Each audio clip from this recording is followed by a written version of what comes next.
त्याच्यापर्यंत तेव्हा पण 6 पर्यंत आलेलो. तर पुढचं सेशनसाठी इकडे करणार आहे. सो आता आपण मी सरांना रिक्वेस्ट करेन.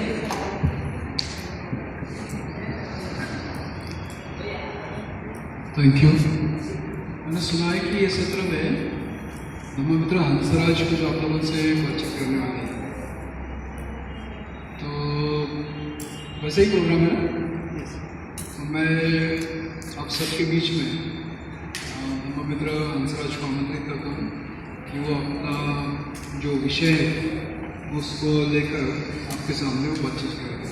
जोरदार तालियां बजाकर.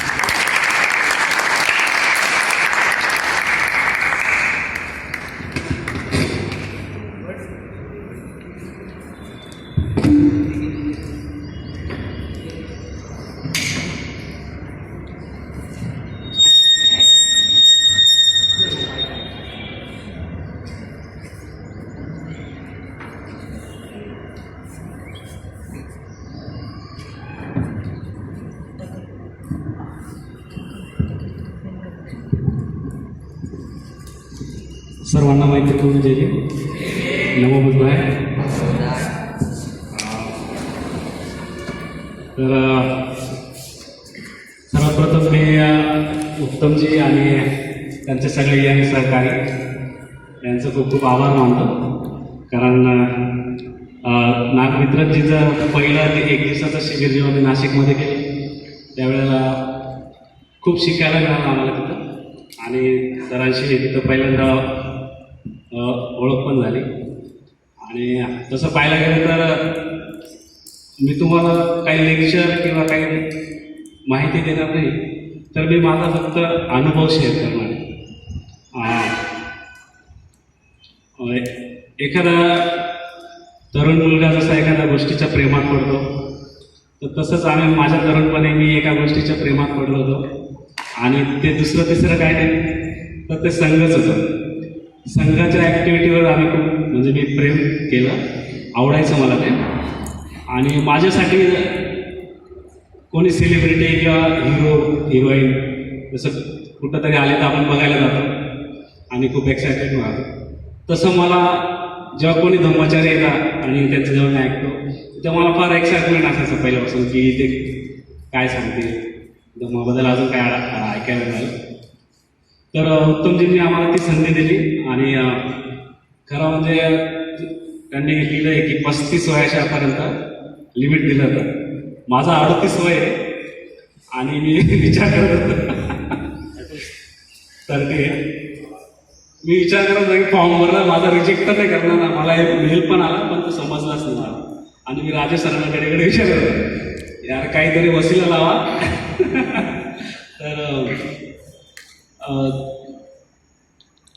तर असं मी सरांनी मला एक विषय दिला उत्तमजींनी की सबकॉन्शियस माइंड. त्यांनी विचारला आणि मी सहज काहीतरी वाचत होतो आणि ते त्यांना सांगून दिलं. आणि त्याच्यानंतर मला प्रश्न पडला की आता सांगायचं काय. तर सबकॉन्शियस माइंडबद्दल जर बोलायचं तर खरं म्हणजे आपल्याला सगळ्यांना एक सवय आहे की एखादी गोष्ट बाहेरून आली, फॉरेनवरून आली ना तर तिचं जास्त महत्त्व आहे, आपल्याला खूप क्रेज आहे. पण काय खूप मूलभूत आणि खूप महत्त्वाच्या गोष्टी आपल्याकडं आहेत ज्याच्याकडे आपण मुळीच लक्ष नाही आणि आपण त्याला महत्त्व पण देत नाही आणि त्याला जाणून पण घेत नाही. तसं बनतेंचं जर तुम्ही लिटरेचर वाचलं, बनते संघर्षितांचं, तर मन प्रतिक्रियात्मक सृजक आणि प्रतिक्रियात्मक अशा नावाचं एक सुंदर बनतेचं एक लेक्चर आहे ज्याच्यामध्ये खूप सुंदर पद्धतीने आपल्या मनाबद्दल सांगितलेलं आहे. आणि जसं आपल्या बाबतीमध्ये आहे तसं माझ्या बाबतीत पण आहे.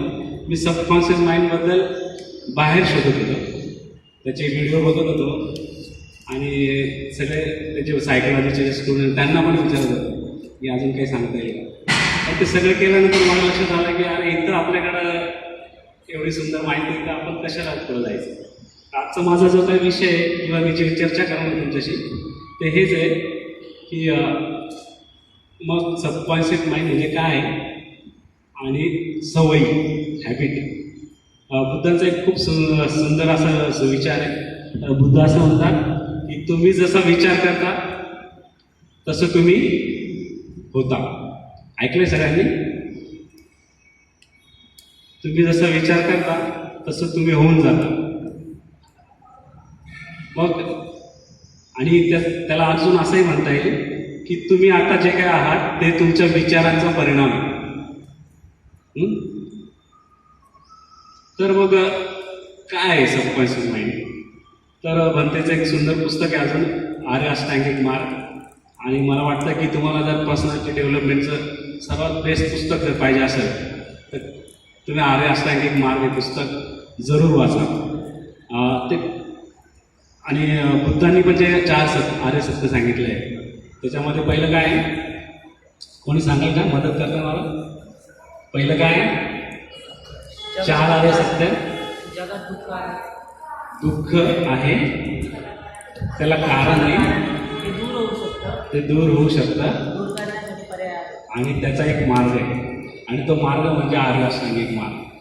म्हणजे तुम्ही एवढं किती महत्त्वाची गोष्ट आहे आपल्याला बनतेने दिली हे लक्षात येईल की दुःखमुक्तीचा मार्ग ज्या शिकवणीमध्ये आहे ती शिकवण अगदी सोपी करून बनतेने आपल्यासमोर सांगितलेली.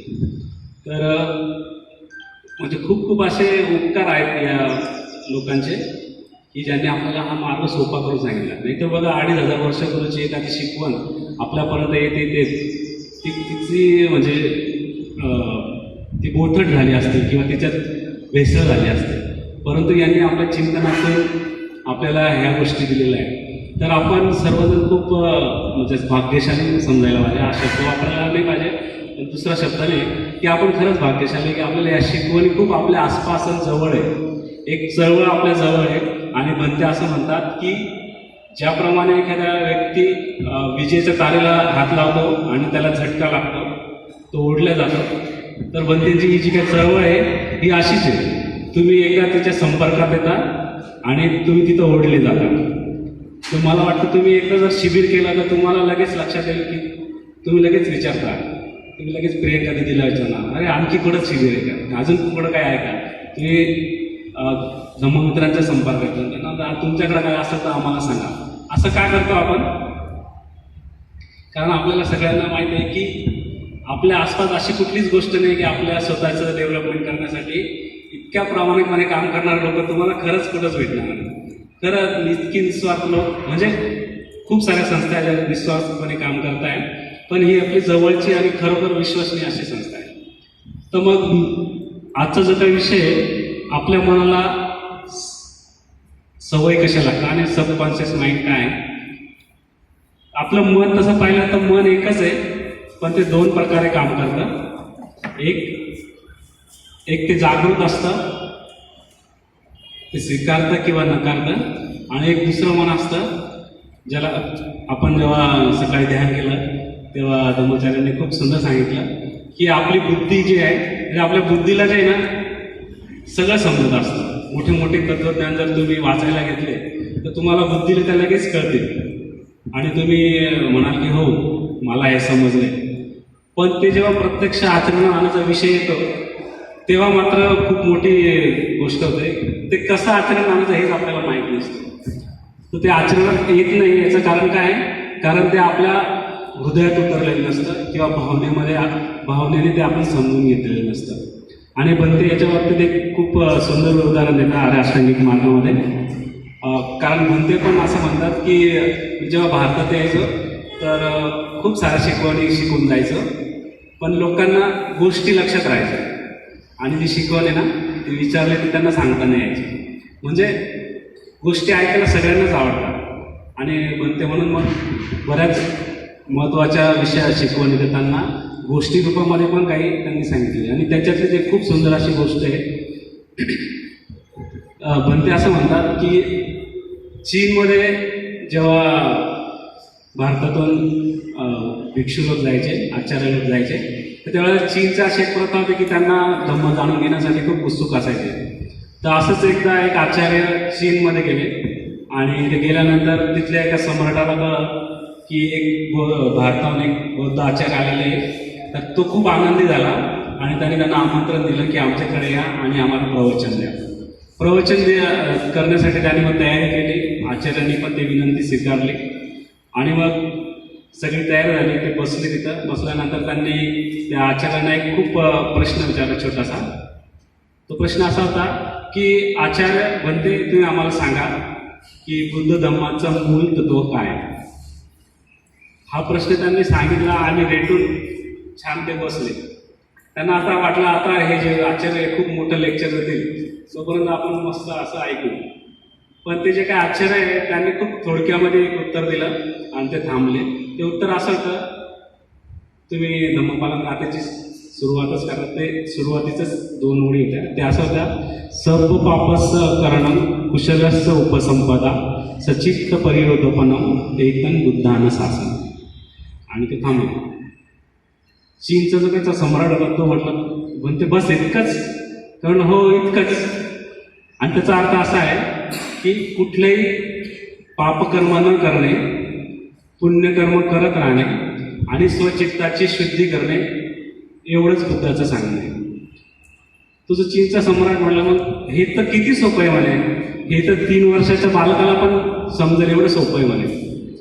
आणि मग ते आचार्य म्हटले, हे खरं आहे की हे 3 वर्षाच्या बालकाला पण समजेल इतकं सोपं आहे, पण 80 वर्षाचा म्हातारा देखील हे आचरणात आणणार नाही, इतकं एक कठीण पण आहे.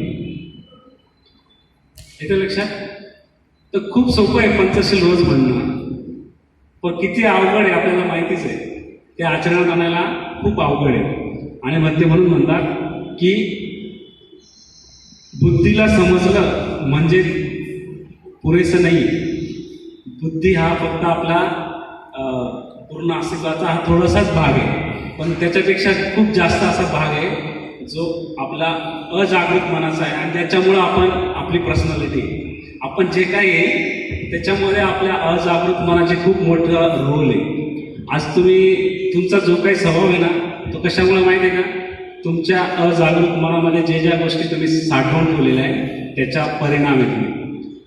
तर तुम्ही बघत असाल की लहानपणापासून आत्तापर्यंत आपण जेवढे पण सिरियल पाहिले असेल, पिक्चर पाहिले असेल, कधी कधी आपण झोपेमध्ये आपल्याला काही रस्ता पण आठवतो, आपल्या मामाच्या गावाचा रस्ता आठवतो, नाही का नाही?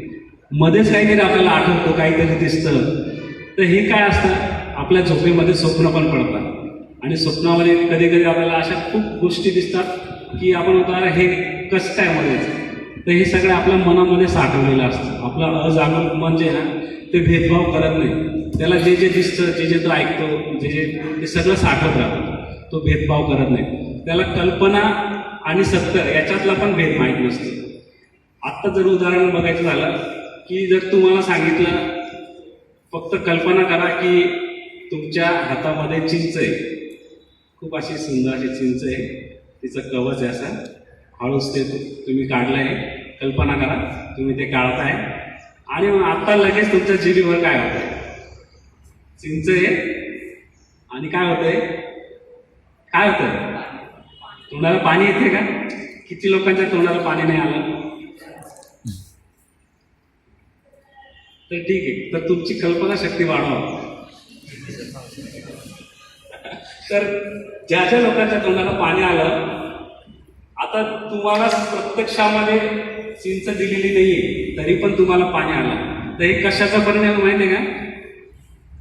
आपल्या डोक्यामध्ये एक इमेज बनलेली आहे चिंच, चव आपल्याला लक्षात आहे. हे सगळं अजागृत मनामध्ये साठवलेलं आहे. आणि ते साठवलं असल्यामुळं ही कल्पना जरी केली तरी तुम्ही रिअलमध्ये तुमच्या तोंडाला पाणी आलं. आणि हेच अजागृत मनाची गोष्ट आहे.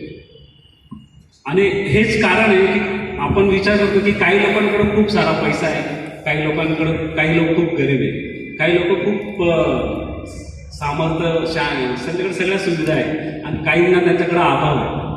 तर असं म्हणतात की आपल्याकडे जे काही गोष्टी आहेत म्हणजे तो विचारांचा परिणाम आहे.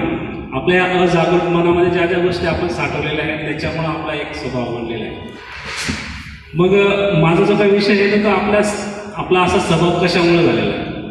आपला स्वभाव याच्यामुळे झालेला आहे की आपण काही विशिष्ट गोष्टींची सवय केलेली आहे आणि त्या सवयीमुळं आपला एक म्हणजे असं म्हणतात की तुम्ही जो विचार करता त्याची जेव्हा तुमच्या डोक्यात एखादा विचार येतो त्यावेळेला तुम्ही काहीतरी कृती करता.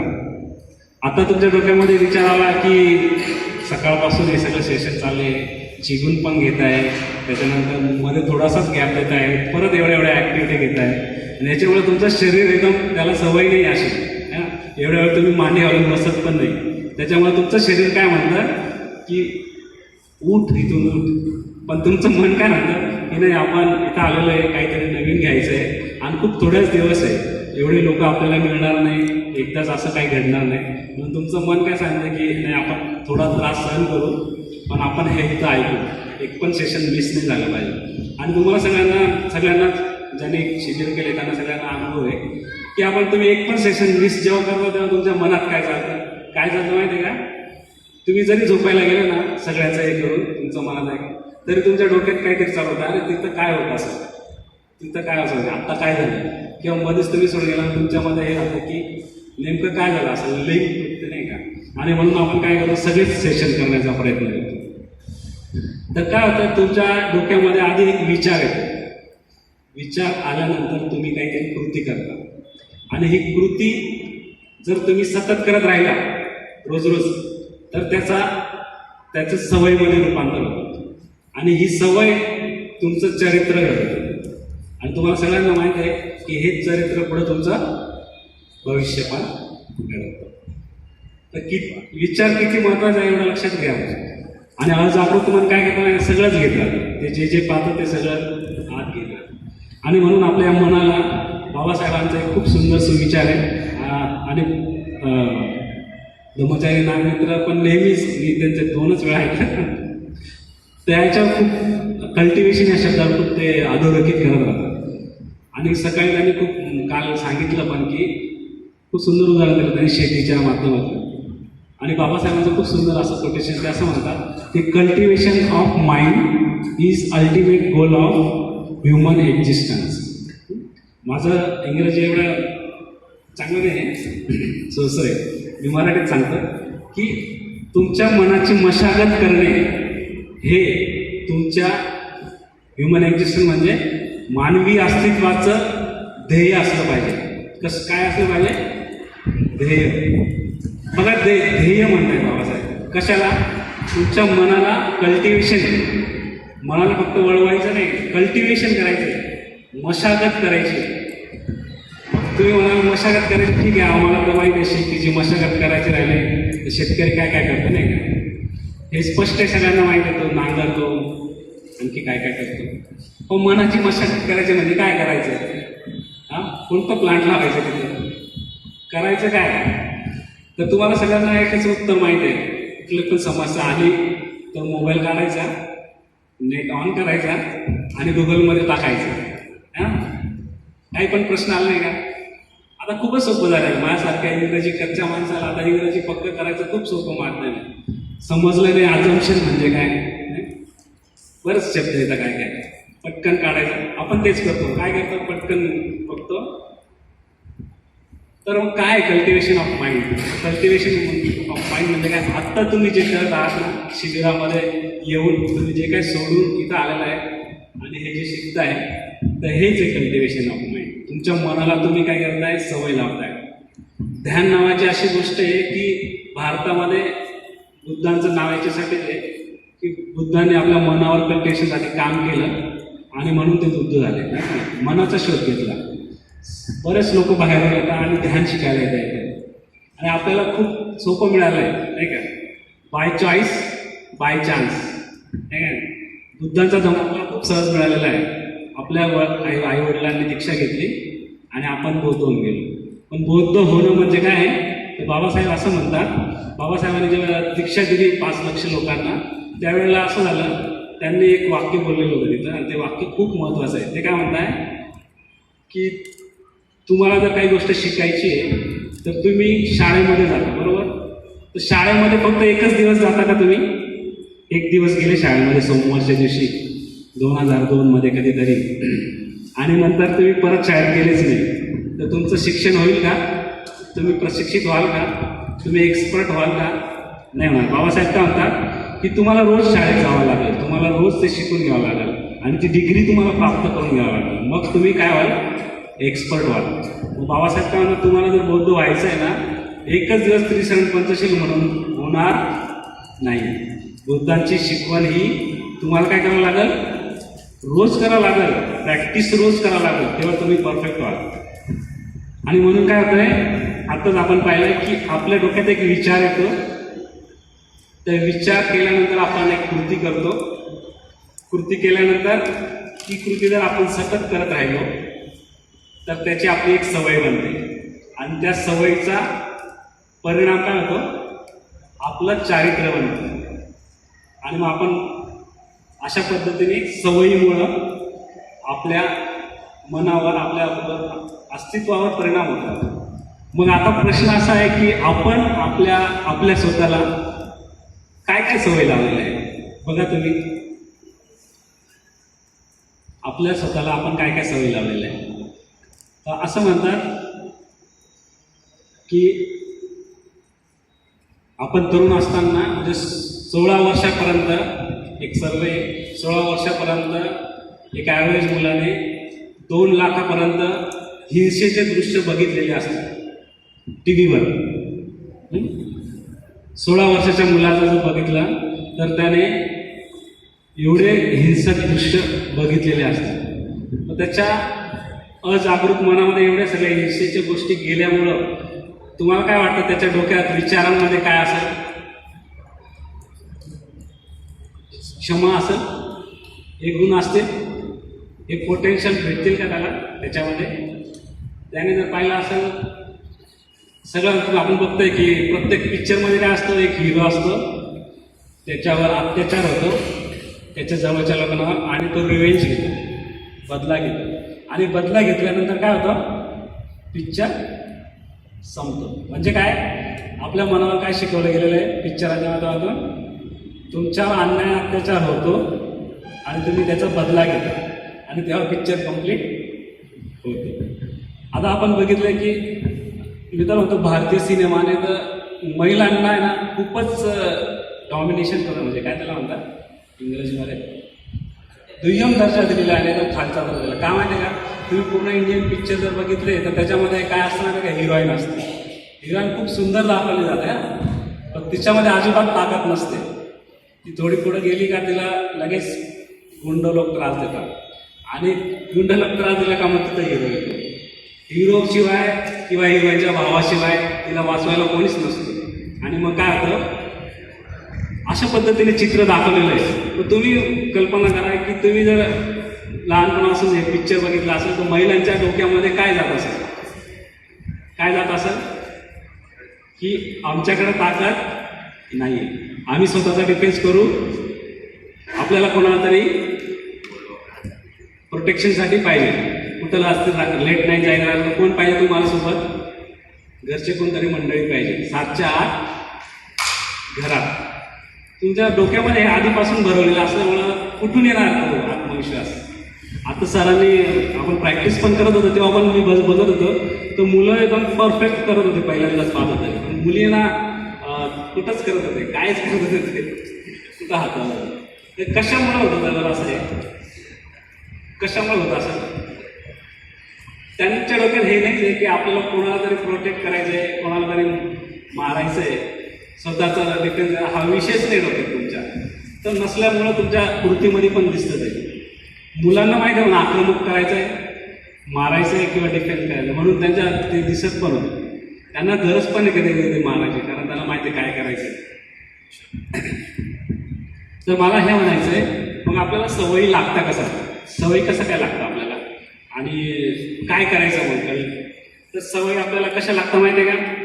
एक सुंदर अशी गोष्ट आम्ही आमच्या गुरूंकडून ऐकलेली आहे, अनिरुद्ध सर, ब्रह्मचारी अनिरुद्ध सर.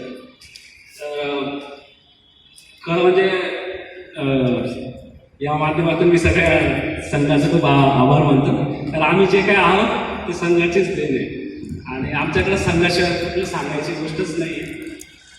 तर अनिरुद्ध सरांनी नेहमी आम्हाला एक गोष्ट सांगतात की नॉन व्हायलेंट कम्युनिकेशन शिकवायचं त्यावेळेला सांगायची ती गोष्ट की हत्तीला आहे ना, हत्तीचं जेव्हा पिल्लू असतं तर त्याला काय करतं माहिती आहे का, खूप अशा जाड साखळी बांधून ठेवतात.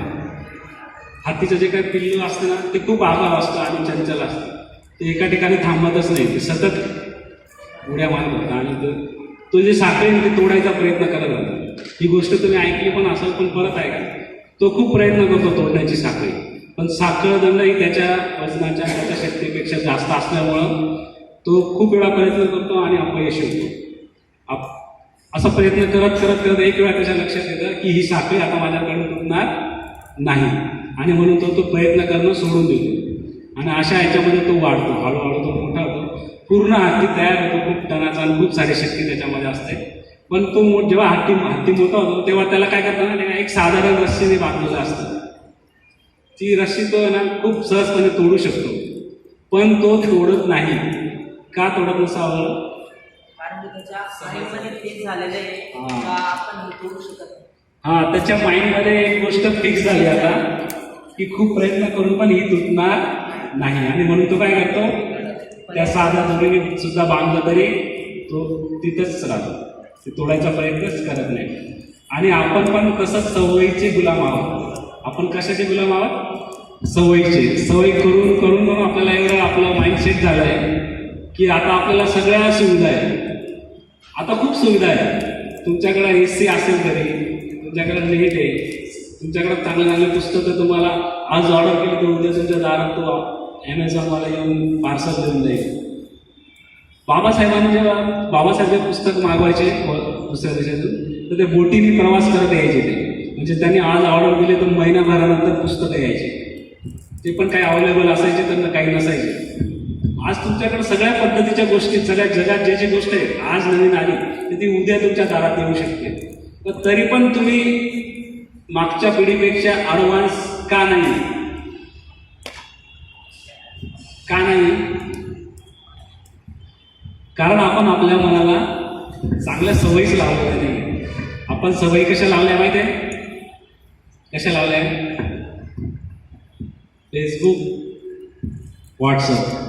असं करत करत करत 10 वाजता तुम्ही हे करता, जेवण झाल्यानंतर पटकन जाता, जेवण पटकन आवडता आणि घरचे म्हणाले काय काय काय जेवण तर कर, नीट कर. नाही माझं काम आहे, लगेच जाता. कोणाचा तरी वाढदिवस, कोणाचा तरी ॲनिव्हर्सरी, कुठंतरी काहीतरी शिबिराला आला नाही तर लगेच फोटो काढतो आपण, लगेच अपडेट करतो आणि याच्यामध्येच राहतो आपण, है ना. त्याला फोबी आहे का काहीतरी म्हणतात. अशा सवयी आपण लावलेल्या आहेत. 2 तास 3 तास 4 तास तुम्हाला काहीच वाटत नाही. फेसबुक झालं, व्हॉट्सअप झाला का लगेच यूट्यूब झालं का. आता माझं टिकटॉक बंद केलं. टिकटॉक बंद करायचं कारण काय?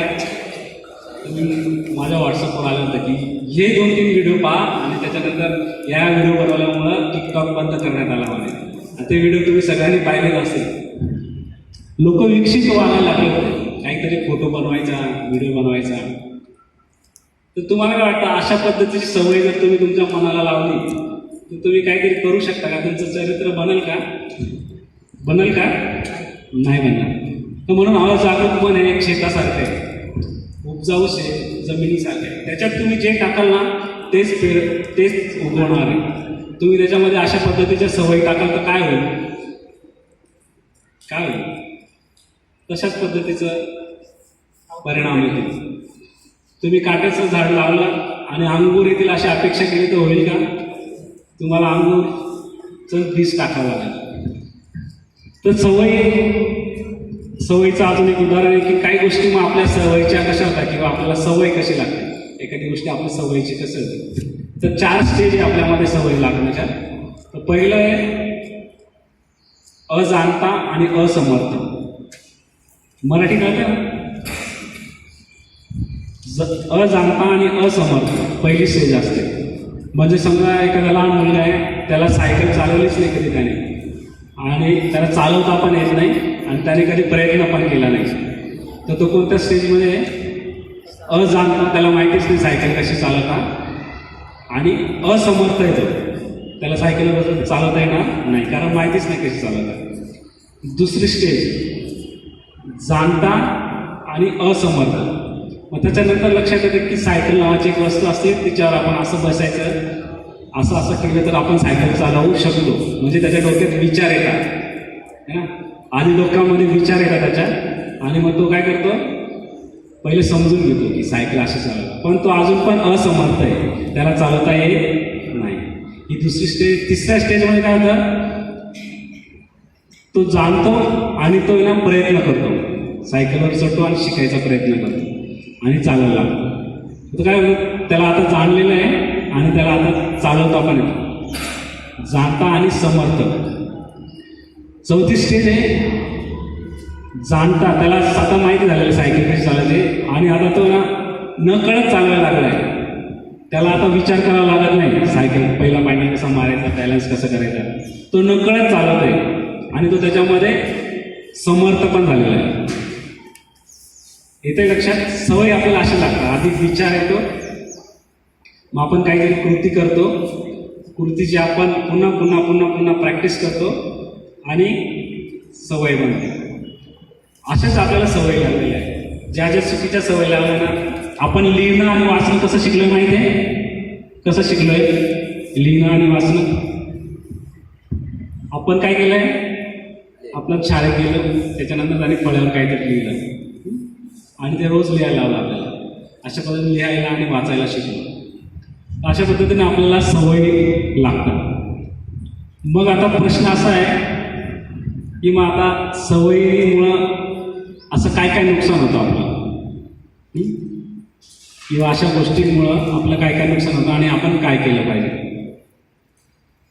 तर आपण सगळेजण जिंकायला आलेलो आहे असं एक व्यक्ती म्हणतो.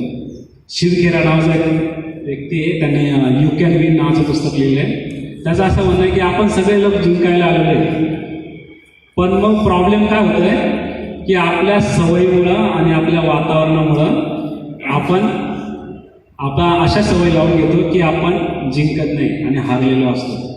आणि म्हणूनच काही लोकांकडे खूप सारा पैसा आहे आणि काही लोकांकडे काहीच नाही. काही लोकांकडे खूप सारं नॉलेज आहे, काही लोकांकडे काहीच नाही. तर ज्यांच्याकडे नाही, जे अपयशी आहे, त्यांनी काय केलेलं आहे, चुकीच्या सवयी आपल्या मनाला लावलेल्या आहे आणि म्हणून त्याचा परिणाम काय झालेला आहे, त्याचा परिणाम त्यांना भोगावा लागतो. बरोबर? तर मग लहानपणापासूनच बघा आपली जडणघडण कशी होते. जेव्हा एखाद्या घरामध्ये मुलगा आणि मुलगी जन्माला येते तेव्हा काय होतं, मुलाला कोणते खेळणी दिले जातात बघा. मुलाला कधी बाजारात घेऊन गेलं तर त्याला मोटार घेऊन दिली जाते, त्याला बंदूक घेऊन दिली जाते, त्याला बॅट बॉल घेऊन दिलं जाते. आणि मुलीला काय घेऊन दिलं जाते, भांडे घेऊन दिले जाते, गॅस, काय बाहुली. लहानपणापासून तिच्या मनावर जर असे संस्कार झाले की आता पुढे जाऊन तुला स्वयंपाक करायचा आहे, पुढे जाऊन तुला हे सगळ्या नाजूक गोष्टी करायच्या आहे, पुढे जाऊन तुला हे करायचं आहे. आणि याच्यामुळे त्यांच्या अजागृतपणावर एक प्रकारे तुम्ही मुली आहात, तुम्ही वेगळे ट्रीटमेंट तुम्हाला असं तुमच्यावर बिंबवलं जातं. आणि म्हणून एखाद्या मुलीने या सगळ्यांना बंड केलं की मला बॉल बॅट पाहिजे, बंदूक पाहिजे, तर तिला काय केलं जातं, आणि हे मुलींचे खेळ नाही का. तर काय होतं, जर आपल्या अजागृत मनाची जर शक्ती ओळखायची असेल तर दोन पद्धती दिलेल्या आहे, सजेशन आणि ऑटो सजेशन. सजेशन म्हणजे काय माहिती आहे ना, सजेशन म्हणजे सूचना आणि ऑटो सजेशन म्हणजे स्वतःला दिलेल्या सूचना. तर आपण जो काय आपलं अस्तित्व आहे ते कशामुळे नाही का, आपण स्वतःला काही सूचना दिलेल्या आहे आणि आपलं अजागृत मन काय तुम्हाला माहितीच आता की ते सगळं स्वीकारलं. तुम्ही त्याला म्हणाल ना की आज मी खूप डिप्रेस वाटतंय, तर ते मन एक्सेप्ट करून देते आणि मग त्याला फक्त डिप्रेशनच्याच गोष्टी परत त्याला माहिती आहे मग ही कॅसेट लावायची. तुम्ही जर त्याला सुचवणार की आज खूप फ्रेश वाटतंय, आजचा दिवस किती चांगला आहे असं म्हणून तुम्ही उठा, बघा काय वाटतं. किंवा सकाळी उठताना तुम्ही एखादं गाणं गुणगुणा, दिवसभर तुम्ही तेच गाणं गुणगुणत राहा. एखादी धून कोणीतरी गाणं दुसरं जरी म्हणत राहिलं आणि ती जर आपण ऐकली ना तर आपण पण तीच मनामध्ये म्हणत राहतो. आहे असा अनुभव कोणाचा काय माहिती आहे? येस. तर अजागृत मनाची शक्ती, मग ह्या शक्तीला जर का वाढवायचं असेल, त्याचा उपयोग करून घ्यायचा असेल तर काय करायचं. तुम्ही सगळ्यांनी तुमच्या लहानपणी होतं का नाही मला माहिती आहे, माझ्या लहानपणी दूरदर्शनवर एक सिरियल लागायचं अलादीन नावाचं, पाहिलं नाही? अलादीनचं कार्टून लागायचं. तर ते दर शनिवारी लागायचं आणि दूरदर्शनवर लागल्यामुळे ते आठवड्यातून एकदा लागायचं. तर त्याच्यातले सगळे कॅरेक्टर खूप मजेशीर आहे. तुम्हाला सगळ्यांना माहिती आहे अलादीनचा चिराग. तर त्याच्यामध्ये जिनी असतो आणि जिनीला काय घासलं तर काय होतं, तर जिनी बाहेर येतो आणि विचारतो बोलो मेरे आका क्या हुकूम आहे. तर आपलं अजागृत मन पण तसंच आहे. ते काय करतं, त्याला जर तुम्ही जे दिलं तेच तुम्हाला तो परत देतो. तर त्याला तुम्ही चांगल्या सूचनाच द्यायच्या आहे. तुम्ही त्यांना म्हटलं की माझं गणित कच्चं आहे, माझं इंग्रजी कच्चं आहे, मला स्टेज डेअरिंग नाही, मला एवढ्या सगळ्यांमध्ये बोलायला हवं, तिथं मला बोलता येणार नाही. हे सगळे सूचना जेव्हा तुम्ही स्वतःला देता आणि ते ॲक्सेप्ट करता तर त्यावेळेस तुम्ही तसेच घडून जाता. येते लक्षात? मग काय करायचं? सजेशन काय? दुसरं कधीतरी तुम्हाला भेटतो आणि म्हणतो काय की यार तुम्ही आज खूप स्मार्ट दिसताय बरं का. त्यावेळेस मनात काय होतं? तोच व्यक्ती जर तुम्हाला म्हटला की आज तुमचा चेहरा एकदम असं वाटतं की तुम्ही आजारी आहे, झोप झालेली नाही. तुम्ही आजारी आहात का? तुम्ही हां काल काही झोप झालेली नाही. सजेशन जेव्हा तुम्ही एक्सेप्ट करता, त्याच्यावर विश्वास ठेवता, तर तुम्ही तसे नसले तरी तसे होऊन जाता. म्हणून लक्षात ठेवायचं आहे की सजेशन ऐकताना जागृत राहायचं आहे. तुम्ही बाबासाहेबांचाच प्रसंग ऐकला असेल, बाबासाहेबांचे केस त्यांच्या आत्या कापायचे आणि बाबासाहेबांनी विचारलं की अरे आपले केस नावी का कापत नाही, ते सगळ्यांचे कापते, आपलेच का कापत नाही? तर त्याची आत्या काय म्हणाली की बाळा आपण अस्पृश्य आहे, आपण ह्या जातीचे आहे. पण तेव्हा बाबासाहेबांनी ती सूचना, ते सजेशन मनात घेतलं असतं तर काय झालं असतं? बाबासाहेब काय असेच अस्पृश्यच राहिले असते. पण बाबासाहेबांनी ती सूचना आत घेतलीच नाही. ते काय म्हटलं, मी पण माणूस आहे, मला पण अधिकार आहे माणूस म्हणतात. आणि एवढंच नाही केलं त्यांनी, सजेशन तर त्यांनी आत घेतलंच नाही. तर तिथं त्यांनी एक संकल्प पण घेतला. काय संकल्प घेतला की ह्या लोकांना मी दाखवून देईन की हे तुम्ही जे करताय भेदभाव हे नैसर्गिक नाही आहे. आणि बाबासाहेबांनी ते करून दाखवलं. आणि म्हणूनच आपण एवढे छान कपडे वगैरे घालून या ज्या मॉडर्न जगामध्ये मॉडर्नसारखं जगतोय माणसासारखं, त्याचं क्रेडिट जर असं तर कोणाला असं बाबासाहेबांच्या त्या मनाला असं. बाबासाहेबांनी काय केलं? बाबासाहेबांनी आपल्याला उत्साह दिला, आपल्या त्या अजागृत मनामध्ये एक चेतना दिली की तुम्ही पण माणूस आहात. बाबासाहेबांनी सगळ्यांना पैसे वाटले का? त्या लोकांना, आपल्या पूर्वजांना, आणि श्रीमंत केलं का? तर बाबासाहेबांनी काय केलं? तुमच्या मनामध्ये एक उत्साह दिला. बाबासाहेबांनी रामदास स्वामींच्या मनाच्या श्लोकमध्ये सुद्धा काहीतरी घेतलेलं आहे. बाबासाहेब असं त्या मनाच्या श्लोकामध्ये असं दिलं आहे की माणसाच्या मनामध्ये जर उत्साह नसेल तर तो माणूस काहीच कामाला नाही. माणसाच्या मनामध्ये उत्साह पाहिजे, आणि उत्साह असेल तर तोच खरा माणूस आहे, तोच स्वतंत्र आहे. आणि बाबासाहेब मग तेच म्हणताय की मग आपण जर माणूस आहे, मग आपल्याला पण सगळे अधिकार पाहिजे. आणि म्हणून त्यांनी काय केलं? आपल्या लोकांना उत्साह दिला, आत्मविश्वास दिला. त्यांच्या अजागृत मनाला सांगितलं, काय सांगितलं? अरे त्यांनी एक सुविचार ऐकला होता, गुलामाला गुलामाची जाणीव करून द्या, तो बंड केल्याशिवाय राहणार. आणि बाबासाहेबांनी काय केलं? तेच केलं. काय केलं? त्यांनी सांगितलं अरे तुम्ही गुलाम आहात. त्यावेळीची गुलामी वेगळी ती, आत्ताची गुलामी वेगळी. आपण आता कशाचे गुलाम आहोत? कशाचे गुलाम आहोत? सवयींचे गुलाम. आत्ताच ऐकलं ना, आपण आपल्या सवयींचे गुलाम आहोत. तुम्ही विचार करा, बुद्धाच्या काळामध्ये आनंद नावाचं भिक्षू होते. आनंदचं वैशिष्ट्य काय होतं की बुद्धांचं जे ऐकलं त्यांनी सगळं समराईज केलं होतं. कुठले लॅपटॉप नाही, कोणते मेमरी कार्ड नाही, काही कॅमेरा नाही, काय नाही. काय केलं त्यांनी? कशात स्टोअर केलं? कुठं होती त्यांची मेमरी?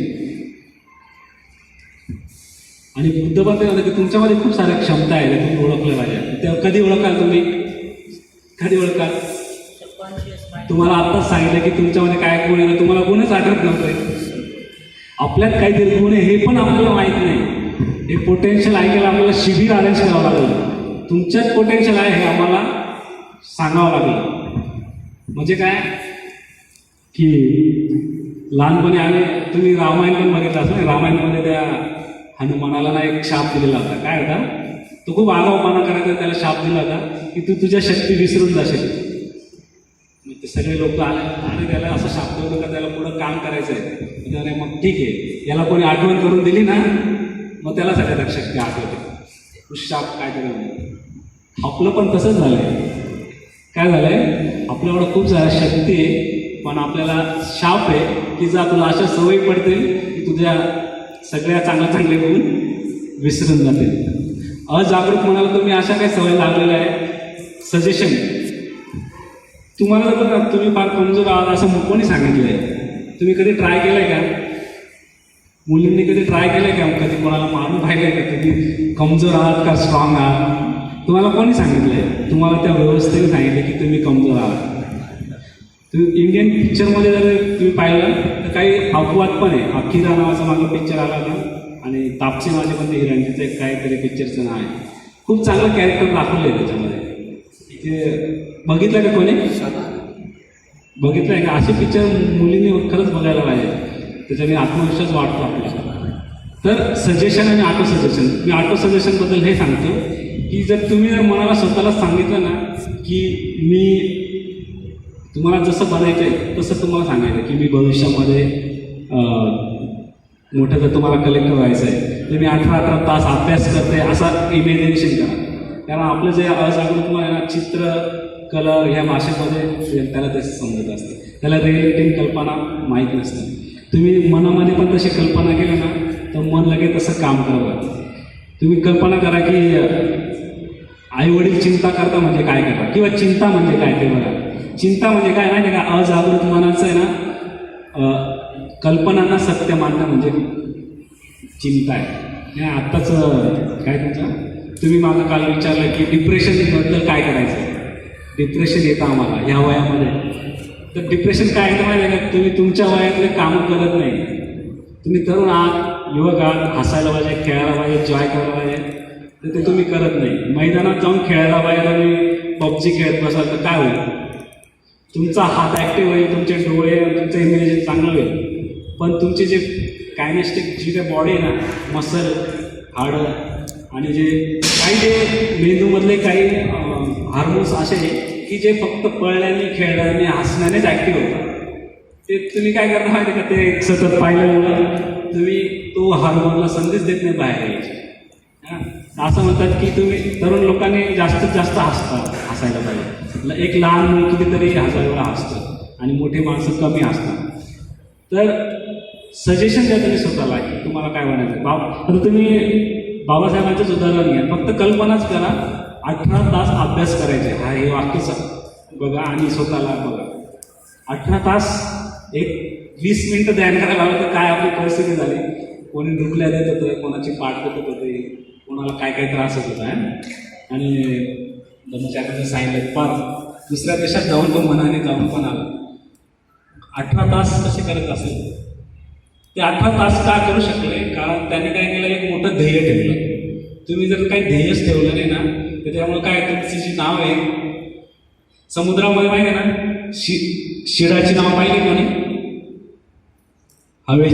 हवा ज्या दिशेने जाते ना त्याचा वापर करतात आणि त्याच्याने आपल्या दिशा ठरवतात आणि पुढे जातात. जर आपण ते शिडा लावलीच नाही, अशीच ठेवली नाव, तर काय होईल? ते कुठं जाईल? कुठं पण जाईल ती, तिला दिशाच नाही राहणार. आणि म्हणून बाबासाहेब काय म्हणतात, बाबासाहेबांनी मनमाडीने एक भाषण दिलेले तरुणांसाठी आणि ते असं म्हणतात की तरुणांनी आपलं खूप मोठं उदात्त ध्येय ठेवलं पाहिजे. आणि जर असा एखादा तरुण आर्थिक याच्याने खचला, म्हणजे आर्थिक याच्याने खचला, निराश झाला, तर तो तरुण असून काय उपयोगाचा नाही, तो भुईला भार आहे असं बाबासाहेब म्हणतात. तरुण कोणाला म्हणतो बाबासाहेब की ज्याचं ध्येय उदात्त आहे, ज्याचं ध्येय उदात्त आहे आणि ते मिळवण्यासाठी तो पूर्ण उत्साहाने काम करतो, तर तो तरुण आहे.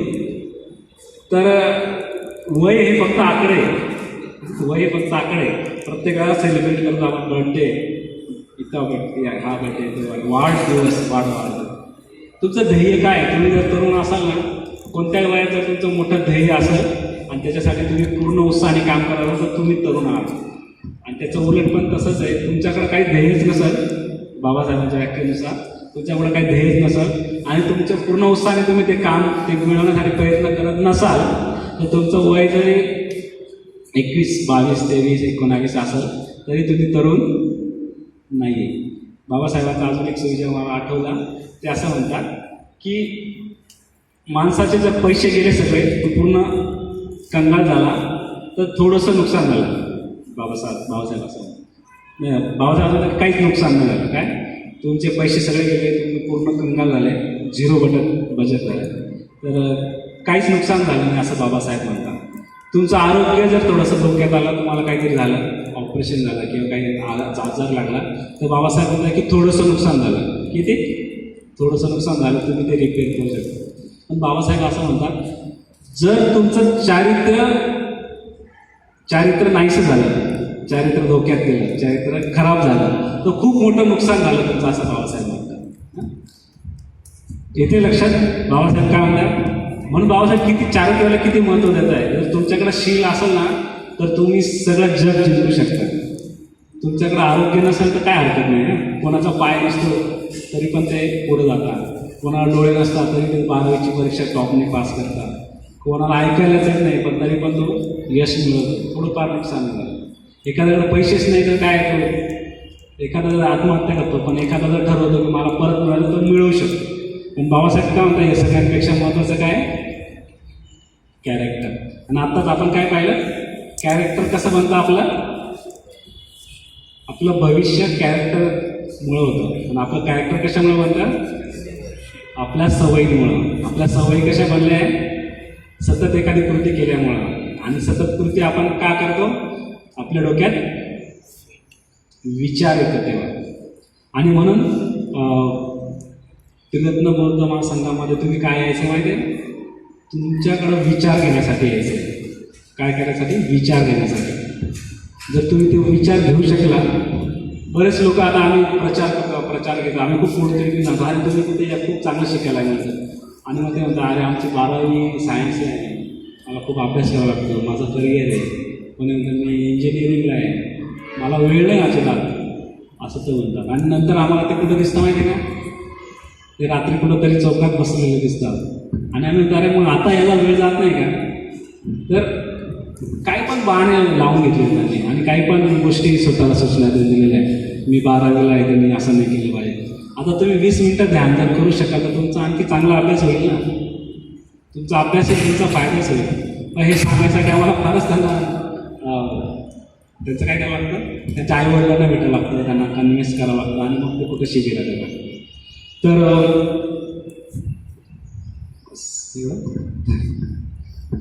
जाता मी एवढंच सांगेल की तुम्ही सगळे तरुण आहात, तुम्हाला जर काही चांगलं कॅरेक्टर घडायचं असेल तर तुम्ही त्रिरत्न बौद्ध महासंघामध्ये या, तिथलं शिबिरं करा. तिथं खूप भंतेनी एक शिकवण दिलेली आहे, भंतेनी पण एक ध्येय दिले, तुम्ही कमीत कमी स्वतःपन्न होऊ शकता, अरहंत होऊ शकता, एवढी शिकवण मी दिलेली असं त्यांनी लिखित स्वरूपात सांगून दिलेलं आहे. म्हणजे अरहंत पदापर्यंत शिक्षण जर घ्यायचं असेल बुद्धांच्या धम्माचं तर तुम्हाला इथं अशी शिकवण पण दिली जाते. तर तुम्ही ह्या गोष्टी समजून घ्या. इथंच धम्ममित्र आहे सिनियर, तुम्ही धम्ममित्राची रिक्वेस्ट पण केली पाहिजे. तुम्ही जे काय ऑर्गनायझर आहे, तुम्ही NNBY युवकांकडे काम करता करता स्वतःकडे दुर्लक्ष नाही करायचं. तुम्ही स्वतः पण बघायचं आहे की ध्यान काय आहे, त्या अभ्यास काय पण त्यांच्याकडे. तर मी खूप शांततेत मला ऐकून घेतल्याबद्दल मी सगळ्यांचे खूप खूप आभारी आहे. जय भीम.